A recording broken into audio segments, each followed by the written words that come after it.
নারিকেলের ছোবড়া থেকে আঁশ তৈরি করে দীর্ঘ কয়েক যুগ ধরে পাপোশ তৈরি করে জীবিকা নির্বাহ করছেন 2 থেকে 300 পরিবার।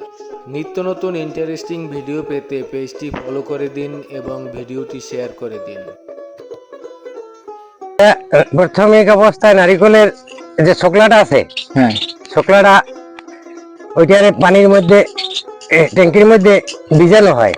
ভিজানোর পরে ওইটা যখন একটু নরম হয় তখন মেশিনে মোটরে দিয়ে মেশিনে শর্ট মারে। শর্ট মারলে পরে একটা বড়িটা একদিকে বের হয়ে যায়, আপনার এই সোপাটা একদিকে বের হয়ে যায়। তারপরে আপনার রোদ্রে শুকাইয়া বান্ডিল করে যারা, তাদের কাছ থেকে আমরা এই সোপাটা কিনে আনি। এই আঁশটা আপনারা কিনে আনেন? জি। আচ্ছা আচ্ছা, আপনাদের কাজ শুধু তৈরি করা? আমাদের কাজ শুধু তৈরি করে একদম আপনার বাজার পর্যন্ত ই করেন? হ্যাঁ, বাজার কি আমরা এটা বাজারে সেল দিই, আমরা বিভিন্ন মোকামে সেল দিই। আচ্ছা আচ্ছা, ঢাকায়। এখন এটা তো পাপোশ না? জি, এটা নারিকেলের পাপোশ। এটা কতটুকু লম্বা হবে? এবং এটা আপনার 30 ইঞ্চি বাই 16 ইঞ্চি। 30 বাই 16? জি। আচ্ছা আচ্ছা, এটা ব্যবহার হয় কিতে?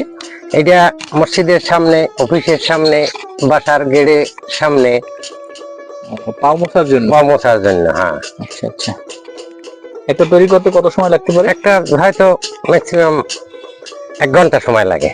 1 ঘন্টা? হ্যাঁ, বলতে লাগে 1 ঘন্টা। তারপরে অনেক কাজ আছে।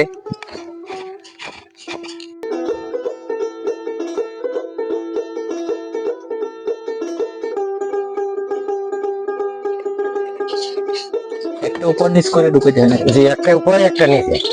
এখন এইমাত্র যেটা আমি এই যে গাঁথলাম, ওইটার নিচে যেতে আছি, আর নিচেরটারে আমার উপরে উঠে আছি।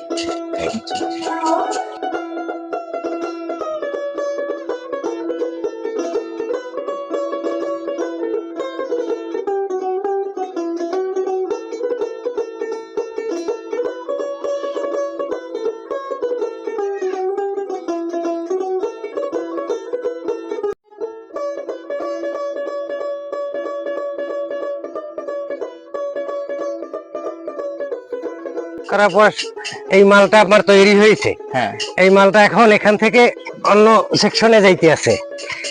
এই মালটা পুরো আমি এখানে অন্য একটা কাজ আছে, এই কাজটা আমি করব। কেসি দিয়ে যে পিস গুলো করছি, আমি পিস গুলো টুকরো করতে আছি। এটা তো একসাথে কয়েকটা তৈরি হয়? হ্যাঁ, একসাথে 8 পিস তৈরি হয়েছে। অনেক লম্বা? অনেক লম্বা। এখন আমি এই 1 পিস তৈরি করছি, 1 পিস বের করে ফেলছি।